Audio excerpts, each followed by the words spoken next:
Guys इस video के लिए ना मुझे कोई भी हाय हेलो बोलने की इच्छा ही नहीं हो रही है। थंबनेल देख के आपको पता चल ही गया होगा कि इस वीडियो में किस चीज़ से रिलेटेड बातें होने वाली हैं। मैं जनरल बातें करने वाली हूँ आप लोगों से एंड कुछ चीज़ें हैं वो बोलना चाहती हूँ। कोई नेगेटिविटी फैलाने की और इच्छा भी नहीं है।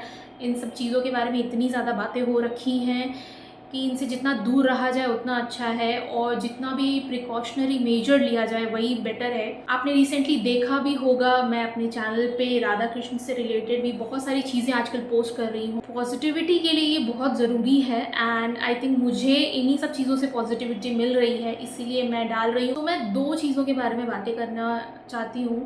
पहली तो एक कोलकाता डॉक्टर केस जो अभी बहुत ज़्यादा जिस पे अभी भी चीज़ें चल रही हैं और मैंने भी बहुत सारा पोस्ट किया उस पे। ज़्यादा आपको फ़ील होता है अंदर से कि ऐसा आपके साथ भी हो सकता है।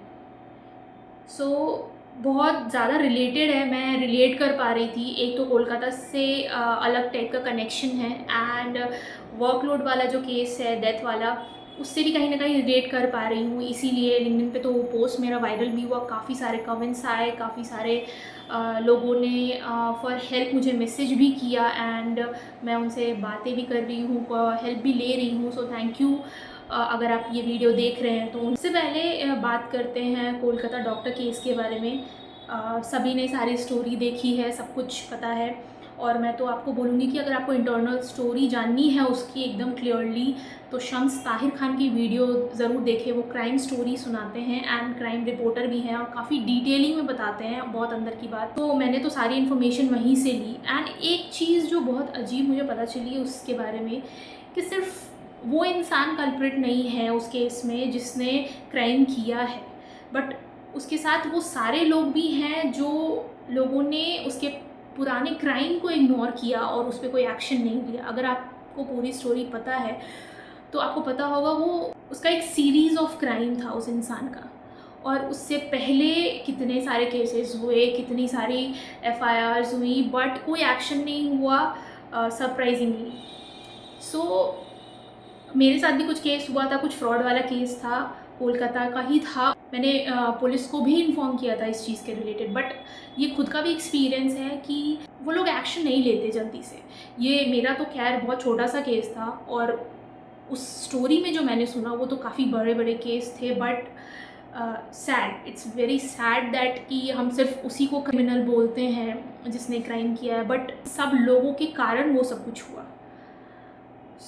बहुत ज़्यादा बुरा लगता है वो सब चीज़ सुनकर गाइस। एंड ये जो सेकंड केस हुआ है अभी रिसेंटली कुछ दिन पहले, जिसमें एक सीए की डेथ हो गई है ड्यू टू वर्क प्रेशर। इतना ज़्यादा वर्क प्रेशर है, देन गवर्नमेंट ने इन्वेस्टिगेशन इसमें चालू कर दिया है एंड बहुत सारे पॉलिटिशियंस कमेंट कर रहे हैं। इवन ये जो सीए की डेथ की स्टोरी है मैं उसको थोड़ा डिटेल में भी बताना चाहूँगी क्योंकि बहुत सारे लोगों को आई वो पता नहीं होगी। एना सेबेस्टियन नाम था उसका, या वो पुणे ईवाई में काम करती थी, जहाँ तक मुझे पता चला वो ऑफशोर में ही थी ईवाई के थी। उसने भी रिसेंटली क्वालिफाई किया था, शायद 6 महीने हुए थे उसे ज्वाइन किए हुए एंड ऐसा कुछ हुआ। ये बहुत ही सैड है, बहुत अनएक्सपेक्टेड है कि वर्कलोड वाली चीज़ें तो बहुत सारे लोगों को मालूम है जो इसमें हैं, जो उन्हें पता है एंड उसके मैनेजर्स एंड असिस्टेंट मैनेजर्स के थ्रू बहुत ज़्यादा प्रेशर था, रिसोर्सेज कम थे। आप अननेसेसरी लोड क्यों डालते हैं, जितने रिसोर्सेज की नीड है आप उसको रखिए, आप उतना यूज़ करिए। ऐसा नहीं कि आप 2 और 3 लोगों का लोड आप एक ही लोग को दे दें। उसकी डेथ के बाद सबसे पहली चीज़ जो आई, जो उसकी मम्मी ने मेल लिखा ईवाई ऑफशोर के हेड को, जो वर्क प्रेशर और वर्क लोड है वो बहुत ज़्यादा लेट तक घर को आती थी। 1-1:30 बजे वो रात को घर आती थी एंड वो लेटर पूरा लिंक्डइन पर आपको मिल भी जाएगा। तो उससे ये बाहर आया ये सारी चीज़ें। उसके बाद बहुत सारे पोस्ट, बहुत सारे, मतलब शायद ही कोई सीए होगा जिसने पोस्ट नहीं किया होगा इसके बारे में। एंड उसके बाद उसकी जो कॉलीग है उसने और भी कुछ रिवील किया और भी उसके भी पोस्ट और वायरल हुए, एक एक करके चीज़ें आई। उसके बाद जो मेल लिखा उसकी मम्मी को, उसके रिप्लाई में जो ईवाई हेड ने रिप्लाई दिया वो भी रिप्लाई सर्कुलेट हुआ कि कैसी सारी चीज़ें बोली जा रही हैं और भी पता नहीं क्या क्या स्टोरीज़ आ रही हैं, जिसमें कि मैनेजर्स को क्रिकेट बहुत पसंद है, इसकी वजह से वो अननेसेसरी लोड एंड प्रेशर डालते थे अपने जूनियर्स पे। एंड असिस्टेंट मैनेजर्स का भी नाम आ रहा है और उनके नाम वाम सारे लिंक्डइन पे तो भरे पड़े हैं। अभी तो वही पूरा सर्कुलेट होकर के रखा है लिंक्डइन पे एंड मैंने भी जो पोस्ट किया वो पूरा वायरल चला गया क्योंकि मैंने बस उतना ही कुछ लिखा जो मैंने फ़ील किया था मैं डिलॉयट में जब थी, एंड वो सब चीज़ें, वर्क प्रेशर एंड लोड मैं फ़ील कर चुकी हूँ। मैं आपको ये बिल्कुल भी नहीं बोलना चाहती हूँ आप जॉब छोड़ दीजिए, अपना काम मत कीजिए, बिल्कुल कीजिए, बट प्रायोरिटाइज़ करना बहुत ज़रूरी है। काम आप कर रहे हो अपने लाइफ के लिए, आपकी पूरी लाइफ सिर्फ काम नहीं है।